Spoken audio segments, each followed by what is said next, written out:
This is the most successful scam show of all time. A hit in 45 countries around the world. The real hustlers have stolen cars. It's perfectly safe there. Burgled houses. Picked. Switched. And ditched. They've carried out close to 500 scams and stolen over £1 million. And now they're back for an 11th series. Alex, Jess and Paul. With new recruits, Polly and Jazz. Their job? To expose the tricks of the criminals' trade so that you don't get scammed. On tonight's show, guest hustler Radio 1 DJ Nahal throws some shapes. Don't walk past there! Polly proves that scamming drinks is as easy as... 1, 2, 3. Enjoy the reward. And Jess makes a new friend. I'm actually furious, do you know that? I'm actually furious.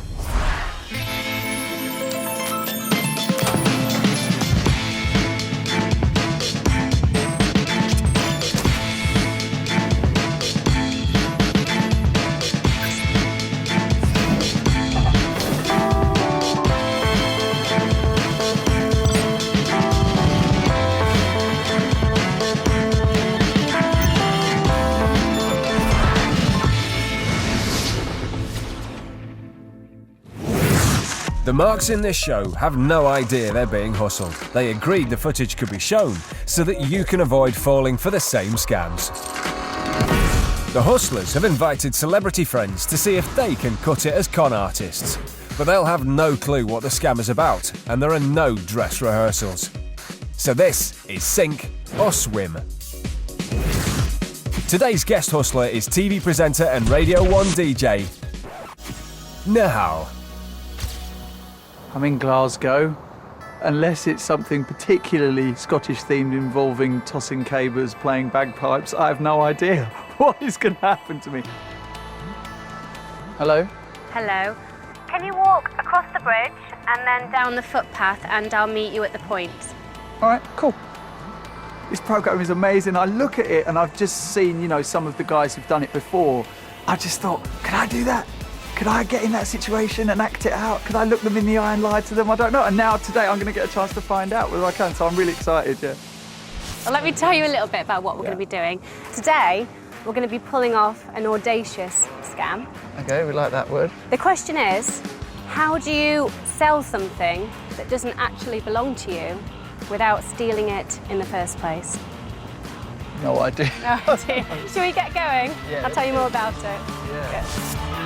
Nahal's going to have to achieve a double-double.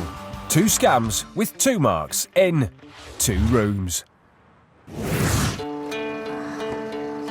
The hustlers have hired some rooms in a luxury country hotel. The guys lead Nahal as Jess waits outside reception to meet a man about some art. Hello. This guy's come here to buy a highly collectible sculpture, and that makes him the mark. Jess is going to be doing an awful lot of leading people around today, and timing will be crucial. Right now, she's taking the mark to Paul. He's playing the role of art dealer Rob Marks. He's selling a piece that's worth a lot of money. Just like to take a seat. Rob Marks, this is Peter. Oh, Peter, how are you? Have a seat. Thank you. You find the place okay? Yes. While Paul entertains the mark, Jess goes back to meet some guards from a security firm in charge of transporting the precious item from a local gallery to the hotel. They've been told it's being used for a magazine photo shoot, and for insurance purposes, they mustn't let it out of their sight. Jess walks the officer through the grand hall. I think that's the piece arriving. Looks like security, but Susie's just... And right past Paul and the watching Mark, and into a corridor leading to the room where Nahal, Alex and Jazz have set the stage for the first part of the scam, the photo shoot. Nahal's first role is to play the long-suffering assistant to Alex, a temperamental photographer prone to hissy fits. Jazz is also getting an earful as the apprentice. I mean, you should know whether we do need that lighting or not. Is that the high? Oh, great, it's here. Because it's being photographed for a magazine, the piece has been loaned by the owner, so it's free for the day. And there it is, 3 beautifully cast birds in flight. Made from solid bronze, it weighs a ton and is worth a 5-figure sum. All right, good. Okay, now I just wanted everybody to get off my set in front of my light. Being the artist that he is, photographer Alex insists on everything being just right before he starts shooting. So can I ask you to take that outside? If you The prima donna photographer sends one of the guards out of the room. You'd just like to take a seat there. Thank you. There's some papers or something you can have a look at. The other guard is left alone to keep his eye on the sculpture, making him the second mark. If it goes, don't worry, I'll get it. He's asked to sit out of the way of the photo shoot. In fact, for this scam to work, it's vital that he doesn't move from that chair. I'm just going to change this light. Do you want... Don't walk past there. Everybody stop crossing the light. We're pressed for time. All right. Just don't cross. Sorry. Did you hear what I just said? Yeah, I'm sorry. Right, okay. Photographer Alex is starting to boss his underlings around. Nahal and Jazz definitely aren't getting an easy ride from their boss. No, back. Okay, sorry. It's like working with a bunch of amateurs, honestly. It's not funny. Oh, that's kind of working for me there. Jay, what do you think? Yeah, it is. The silhouette is what we're going for. Yeah. Yeah. A nice silhouette, I think. Let me just shoot a couple of test ones. Sorry. The mark's forced to witness the outrageous workplace harassment. And though he can't see the sculpture, its silhouette is plainly visible to him on the screen at all times. I don't need that, Jay. You know I don't need that. Just This checking. is not your first shoot. Okay? No, I was just checking. So just try and keep up. Looks like it's going to be a long wait. Back in the main hall, the other mark is getting anxious to get on with his deal and buy some valuable art. I'm just saying to the girl, carrying that much cash on me, I feel very nervous about it. That's kind of why we do this here rather than in the middle of town, you know. Well, the sooner I get the money off, mate, I'll feel much better. The sooner I have your money in my hands, I'll be a lot happier too. Go along with that. Okay. Here's Jess to help the mark part with his money a bit quicker. So, Rob, just let you know, they're going to be about another 10 minutes. Do you two want to come through to the whiskey room? It's a bit more comfortable there. I think that sounds perfect. that So okay? why don't you bring your whiskey through? Yes? Do you want me to take that for you? Jess makes sure to give him the first-class treatment as she takes him to a meeting room that happens to be right next door to the photo shoot. Lovely. Right. Jess leaves Paul to talk business with the mark. She heads straight over to let Alex know everyone is in position. Jay, be quiet. Just for 1 second, let me do my job, all right? I'm gonna get in my own light. Yeah? Sorry, mate, I'll get it. I was wondering if you wanted any water or anything to eat or drinks. No, we're okay, actually. Thank you. That's the signal to Alex, Jazz and Nahal. It's time for the next part of the scam. The hustlers plan to sell this very sculpture to the mark in the next room. But what about that guard? Just take that off for a second. I want to clean the plinth. This is where Nahal comes in. He removes the sculpture from the plinth. Just pick it up from there. Just bring it over here.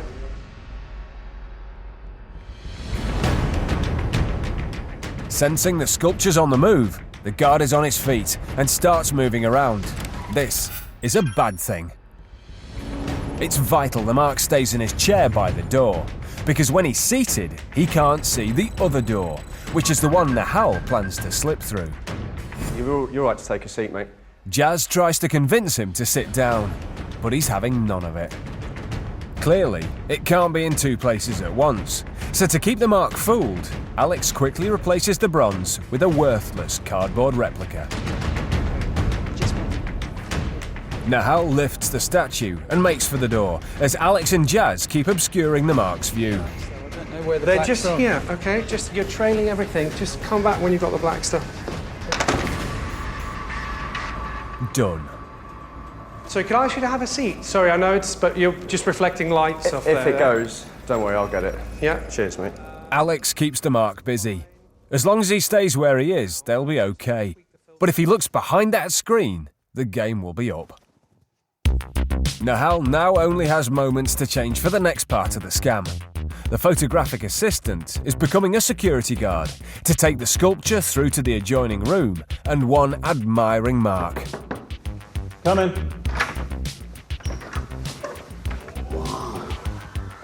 Put it over there. Yes, of course, Mr. Marks. I'm not as strong as I look. That really is stunning. I've seen pictures. This is isn't it amazing? And the photographs don't do it any justice at all. I mean, it's totally amazing. The scene's now set for the sale. Coming up, one security guard gets restless and one happy customer becomes very much not happy.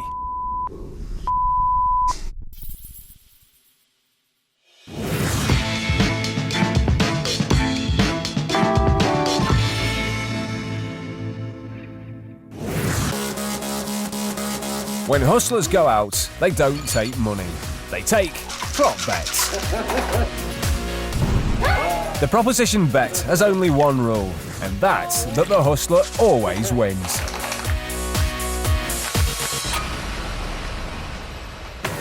I've got a challenge for you. Here is 3 shot glasses and 10 coins. They're just normal coins. So I want you to put an odd number of coins in each glass, but you have to use all 10 coins.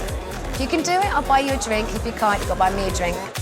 So to win a drink, Holly's friends need to divide all the coins so there's an odd number in each shot glass. It just doesn't add up. Right, okay. Shall I start with you, yeah? Yeah. So an odd number in each glass. 1, 2, 3. Put 3 in that one as well. 3 in that one. They have to be inside the glass, They have to be inside the glass, yeah. 3. Three.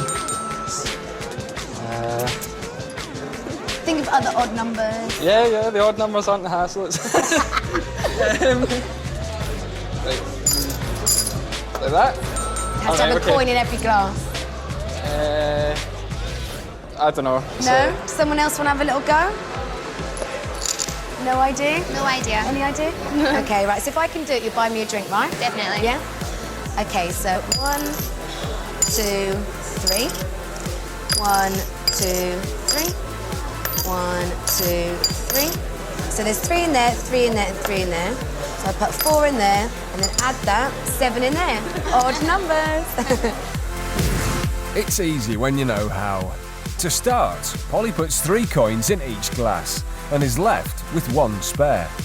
She adds it to one of the glasses and then puts it into one of the others to make 7 coins. So there's 3 in this one, 3 in this one, and 7 in this one. All odd numbers, Polly wins. The bar's that way, and mine's gin and tonic.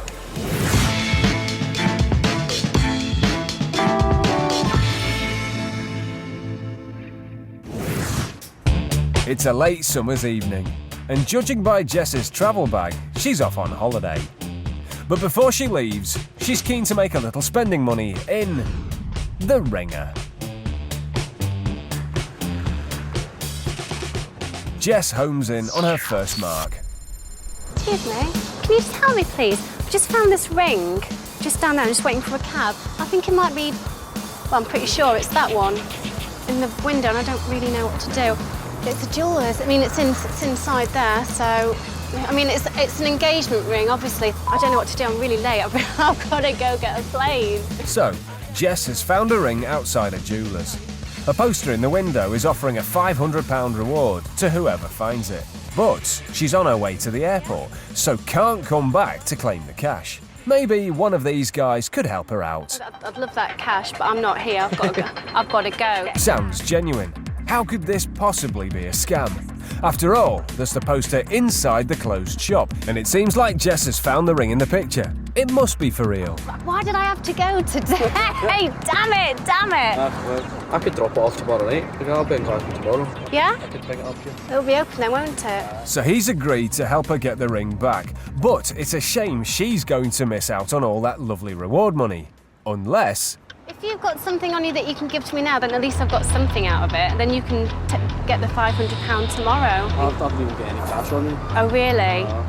But it sounds like he's broke. See if you give me a number or something. I'm sure you're a lovely guy, and I totally trust you. I don't really want to be giving my number out. She doesn't want to chat on the phone. She just wants his money. I take it No, back. of course. Yeah, but even if it's like a tenner or something. Tenner? Sure. Surely he'll hand over 10 quid, knowing he'll get the £500 reward. Oh, what, a cash machine? Success. He's off to get some cash. Back in 2 minutes. Hurry up, boys. I've really got to go. I'm so late. Oh, thank you. And there's the cash. I think the opening times are on the door. It's only a tenner, mind you, which hardly seems fair, as the Mark can get the 500 quid reward for the ring tomorrow. Thank you, Hearn. Thank you. Bye. At least it'll pay for a cab to the airport. The Mark walks off, thinking he's just struck gold.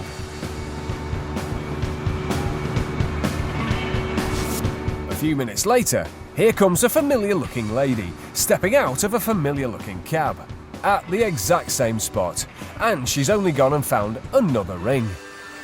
Excuse me. Hiya, sorry, can you help me, please? I've just found this ring. And once again, she singles out a Mark. Once again, Jess draws attention to the poster. In here, and I've got to go. I'm shooting off, like, in 2 minutes. Can you help me? All right, and we can hand it tomorrow. He seems keen to help, but what's in it for Jess? Have you got anything on you now that maybe you could give to me, then at least I get something out of it? Would you want to tell me what you want? Well, I mean, I don't know, 100 quid or something?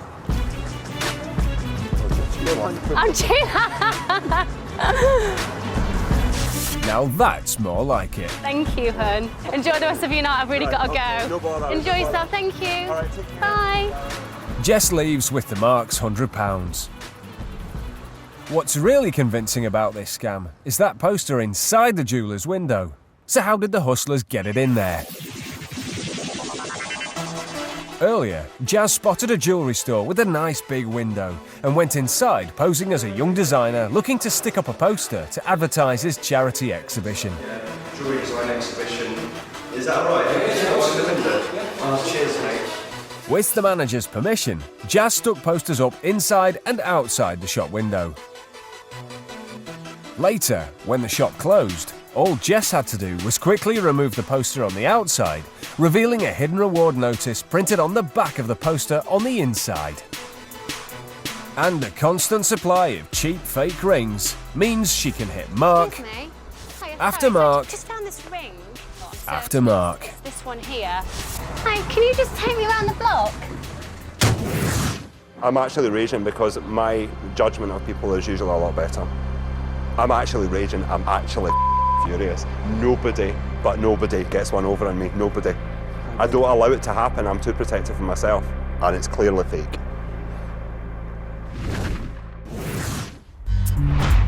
This seems like a win-win situation to most Marks. The young lady makes some money, they make some money, the rightful owner gets their ring back. What's not to like? Variations on the ring scam exist all over Europe, and they all depend on the victim believing that a worthless ring is actually the real deal. If you're not an expert, be careful who you listen to, and remember that a promise of reward might not be worth the paper that it's written on.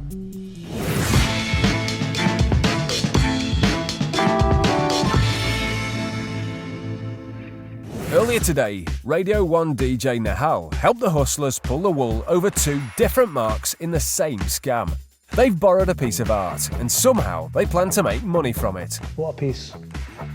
The catch? It's not theirs to sell, and neither Mark knows that yet. It's only a matter of time before the security guard notices that the valuable sculpture he's looking after isn't where he thinks it is. In 2 Rooms, Part 2.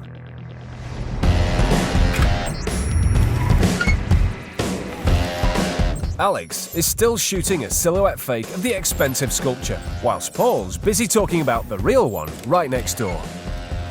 Meanwhile, Jess is going to bring someone new into the mix. And finally, Nahal's still looking mean playing the security guard. Bob, your valuables here. Oh. Hi, how are you? Rob? As with all major art deals, it's important to have an independent valuer authenticate the piece to assure the mark that he's buying a genuine work of art. It's just arrived, actually. We're still kind of taking it in. Just like that sculpture, this guy's 100% genuine and he gets straight to work. Yes. Before parting with any cash, the mark needs to be completely convinced he's getting value for money. So what's this lump of bronze really worth? You'd be struggling to pick up anything like this retail for less than £10,000. The sculpture is worth £10,000. The valuer has given his assessment and Jess leads him away before anyone asks any awkward questions. I've ordered you a cab. It's going to be here in about 1 minute if you're still... Next door, that cardboard cutout won't fool the guard forever. So Alex and Jazz decide it's time to make an exit. How long Does he experience that? does it take to go to the van? The frustrated photographer goes off to track down his useless apprentice. Do you want me to change any of these over? No, leave it as it is. Stay there. Take care. Bye-bye. The buyer is now totally convinced the bronze is the genuine article. So all that's left is to close the deal. So, I hate to do this, but there is the matter of money to discuss. You said to me you brought cash? Half cash and half check. Yes, he mentioned that. I was kind of hoping it was all cash, but that's okay. Yes, definitely. Ah. Ka-ching! Very good. I think that our security firm can drive it for you. I'll take your word for it, but it'll be secure anyway. Yeah, I mean, you know, so far they haven't lost anything yet. Have you lost anything yet? Not to the best of my knowledge. Yeah. I never realised they had an eye for something. The hotel manager wants a word with Mr. Marks. Sorry to disturb. You mentioned putting something in our safe and it's on a time lock. He does look an awful lot like that photographer from next door, only in different clothing. You've got a window of 5 minutes. All right. Would you be so good as to make sure that goes into my box? Paul hands the £5,000 cash to Nihal. Okay. Okay. Thank you. Sorry to disturb. Alex will show him to the safe. Sorry, could you sign these documents so I can get them faxed off as soon as And possible? here's another interruption. Jess has some urgent business that requires Paul's attention. I'll be right back. I'll see you in a couple of minutes, okay? I'll bring you another whiskey. Yeah. In fact, this is the getaway.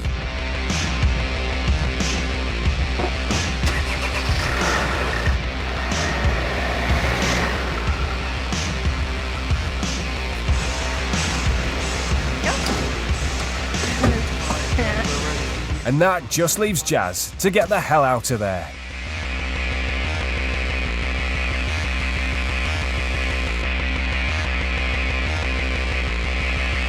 Right under the mark's nose. Anytime you're ready.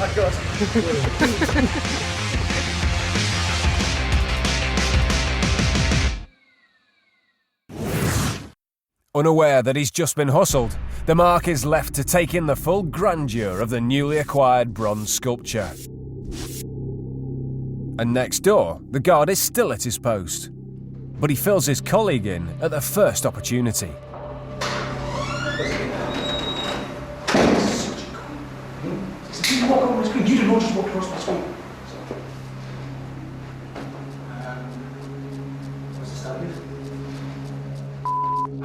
He can't believe the £10,000 sculpture he's been guarding for the past hour is actually a worthless cardboard cutout.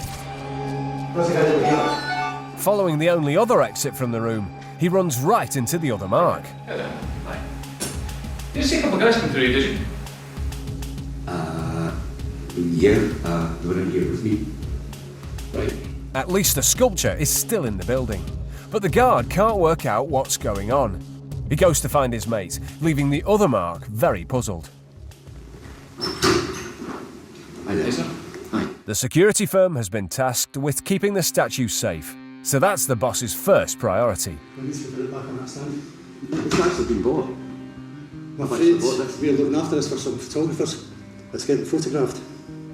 Well, there was a security company there who was going to deliver it. We are the security company that delivered it. To here? Yes. And we're looking after it today. right? And you're going to deliver it to the address that I gave the other guy? No, we're looking after it for the photographers and then it goes back to the supplier. Chris, could you put that back in, please? Be careful with it, it's very valuable, apparently. Oh, I know it's valuable, just after being done out of £5,000. Right, if you could put that back in first, and then we'll get the hotel manager, please. Be careful with it.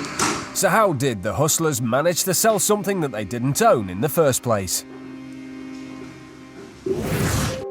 Back in the den, Polly arranged to hire the piece for the day and arranged to have it delivered to the hotel.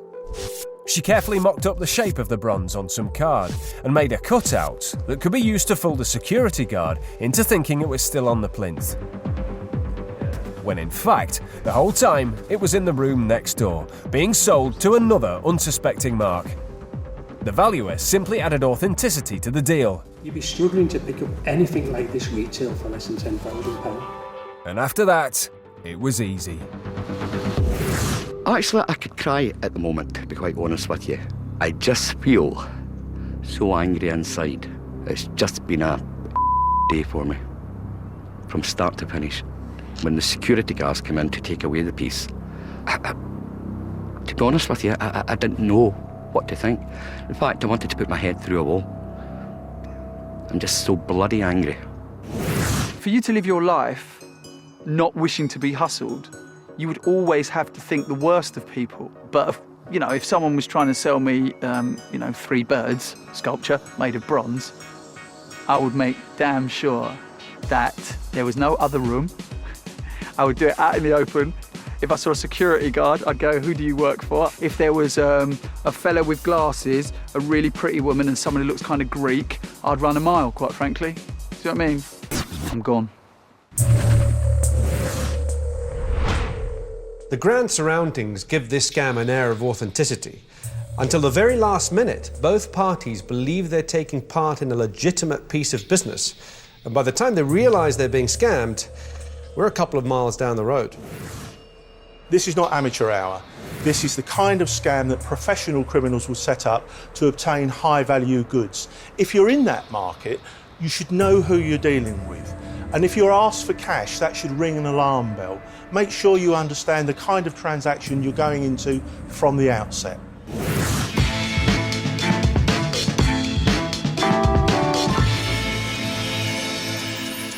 If you want to know more about how this show is made, go to bbc.co.uk/realhustle.